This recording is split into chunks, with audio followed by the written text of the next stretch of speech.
আজকে রান্না করব ডিম আলুর পাতলা ঝোল। এই গরমে দুপুরে ভাতের সাথে খাওয়ার জন্য এটি পারফেক্ট একটা রেসিপি। আসসালামু আলাইকুম। রান্নাটি করার জন্য কড়াইয়ে তেল গরম করতে দিয়েছিলাম। তেলটা গরম হয়ে আসলে এর ভিতরে কাঁচামরিচ আর পেঁয়াজ কুচি দিয়ে দিব। তারপরে দিয়ে দিব আদা রসুন বাটা। তারপর সব কিছু ভালো করে মিক্স করে নিব। মশলা থেকে যখন কাঁচা গন্ধটা চলে যাবে তখন এর ভিতরে অল্প করে একটু পানি দিব যাতে পুড়ে না যায়। তারপর এর ভিতরে মরিচের গুঁড়া আর হলুদের গুঁড়াও দিয়ে দিব। আমি এর ভিতরে গরম মশলাও দিয়েছিলাম, যেটি ভিডিও থেকে স্কিপ হয়ে গেছে। এখন এর ভিতরে ডিম আর আলু দিয়ে দিব। পর্যায়ে এসে স্বাদ মতো নুন দিব। নুনটা দিতে আমি ভুলে গেছিলাম।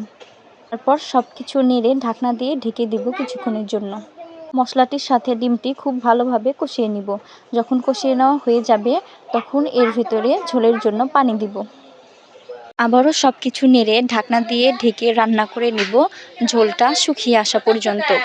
ঝোলটা একটু শুকিয়ে আসলে নামিয়ে নিলেই আমার ডিম আলুর তরকারিটি রেডি হয়ে যাবে। ভিডিওটি ভালো লাগলে অবশ্যই একটা লাইক কমেন্ট করবেন।